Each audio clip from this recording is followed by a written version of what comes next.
जय हिंद साथियों, एक बार फिर हाजिर हम आपके साथ एक नए और बहुत महत्वपूर्ण टॉपिक कहें एक अपडेट के साथ। यानी फ्रेंड्स, आज इस वीडियो में बात करेंगे प्रतिकूल कब्जा क्या होता है।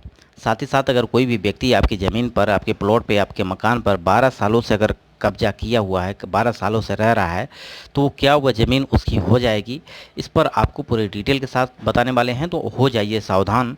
अदरवाइज कब्जाधारी जो है आपकी ज़मीन, आपकी प्रॉपर्टी को हथिया सकता है, उस पर दावा कर सकता है। तो आज इस वीडियो में प्रतिकूल कब्जा के बारे में पूरे डिटेल के साथ समझेंगे। तो आइए वीडियो को शुरू करते हैं। चैनल पर पहली बार विजिट कर रहे हैं, चैनल को सब्सक्राइब कर लीजिएगा। अगर आप किसी भी प्रॉपर्टी के मालिक हैं, आपकी संपत्ति पर कोई रह रहा है, तो वह प्रॉपर्टी उसकी हो सकती है। यह इतना आसान नहीं है, लेकिन आपकी लापरवाही के कारण ऐसा संभव है, जिसे ही प्रतिकूल कब्जा कहा जाता है। आप इस तरह से समझ सकते हैं, आपका कोई मकान है और उस मकान पे आपने किराएदार को रखा है। वो किराएदार पे आपके चाहे कोई कंपनी चल रही हो या आपका कोई प्रकार का बिजनेस चल रहा हो, और वह व्यक्ति उस पर कब्जा है और 12 सालों तक वह उसी पर कब्जा रहता है। तो 12 साल तक अगर कब्जा रहता है, आपने उस पर किसी प्रकार का रोक टोक नहीं लगाया, कोई कानूनी कार्रवाई नहीं की, आपने सोचा कि ठीक है वो रह रहा है, कोई दिक्कत नहीं है, अपनी ही ज़मीन है, अपना ही घर है, अपना ही मकान है। लेकिन 12 साल तक अगर आप उस पर किसी भी प्रकार का रोक टोक नहीं लगाते हैं, तो वह व्यक्ति जो है उस प्रॉपर्टी पर अपना कब्जा का दावा कर सकता है, जिसे हम कहते हैं प्रतिकूल कब्जा, जिसे हम एडवर्स प्रोसीजन कहते हैं। ठीक है, तो इस तरह से आपको क्या करना है कि अगर कोई भी ज़मीन है, कोई भी प्लॉट है, अगर कोई व्यक्ति उस पर रह रहा है, तो इस पे आपको क्या करना है, वहाँ पे उसको रेंट पे अगर दे रहे हैं, तो उसको हर 11 महीने पे आप उसको बदल सकते हैं। क्योंकि रेंट का अगर बात की जाए, तो ये सिस्टम जो होता है वो 11 महीने का होता है, और 11 महीने पे आप उसको रिन्यू करवा सकते हैं। ठीक है, ये करवाना है, नहीं तो 12 साल के बाद आप उस पर लापरवाही के कारण वो उस पर दावा कर सकता है। लेकिन उसके पास डॉक्यूमेंट्स के तौर पर आपका बिजली बिल होना चाहिए, पानी का बिल होना चाहिए, वहीं आपका बहुत सारे डॉक्यूमेंट्स हैं जो आपको ज़रूरत पड़ेगी। तो यहाँ पे सुप्रीम कोर्ट ने क्या कहा है कि अगर 12 साल तक किसी निजी संपत्ति पर कोई निर्बाध रूप से रह रहा है, तो वह उसकी हो जाएगी। अगर वह उस पर कब्जा करने की कोशिश करता है, उस पर अगर वो जो कि केस दायर करता है। ठीक है, अगर आप उस पर कोई ब्रेक लगाना चाहते हैं, तो वह वहाँ पे कब्जा की कोशिश कर सकता है, और वहाँ पे आप कुछ भी नहीं कर पाएंगे। तो प्रतिकूल कब्जा जो है, ये पुराने ज़माने की अगर बात की जाए, तो ये अंग्रेज़ों के ज़माने का है।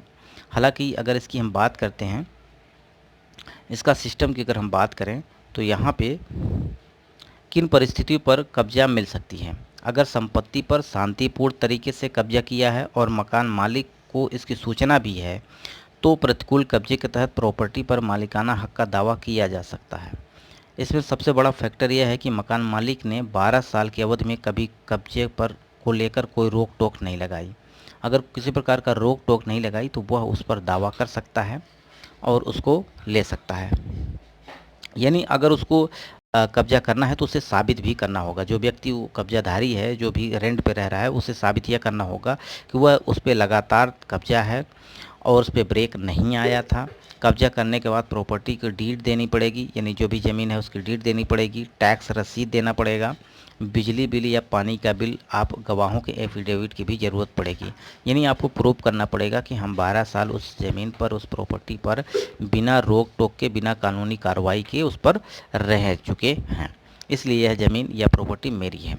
तो आपको क्या करना है, अगर आप किसी भी व्यक्ति को अपना मकान या ज़मीन रेंट पर दे रहे हैं, तो इसका सबसे बड़ा बेहतर उपाय ये है कि कोई भी ज़मीन या प्रॉपर्टी दें, तो उसका रेंट सर्टिफिकेट बनवाएं, यानी एग्रीमेंट बनवाएं, रेंट एग्रीमेंट बनवाएं। और ये 11 महीने का होता है, हर 11 महीने में इसको आपको रिन्यू भी करवाना है, ताकि उस प्रॉपर्टी पर क्या हो जाए, ब्रेक लग जाए। या आप ये कर सकते हैं कि लगातार किसी भी व्यक्ति को, किसी भी कंपनी को, या जिसे आप दिए हैं रेंट पर, उसे लगातार वहाँ पर रहने ना दें। ठीक है, आप उस पर निगरानी रखें, बदल दें हर किराएदार को 2 साल में, 1 साल में, नहीं तो वो जो कि कब्जा का, अवैध कब्जे का जो कि दावा कर सकता है और प्रॉपर्टी आपकी जा सकती है। तो ये बात आपको समझ में आ गई होगी, आपको करना क्या है। और यह किस एक्ट के अंतर्गत आता है, परिसीमन एक्ट 1965 के अनुच्छेद 65 में ये बात कही गई है कि कोई भी व्यक्ति अगर उस ज़मीन पर 12 सालों तक कब्जा किया है तो वह उस पर दावा कर सकता है, लेकिन उस पर कंडीशन यही है कि 12 साल तक अगर रह रहा है और उस पर किसी प्रकार की रोक टोक नहीं लगाई गई, चाहे कानूनी तौर पर या उस व्यक्ति के तहत। ठीक है, तो आशा करते हैं ये वीडियो आपको पसंद आया होगा और वीडियो यहीं समाप्त करते हैं। चैनल को सब्सक्राइब कर लीजिएगा। नमस्कार।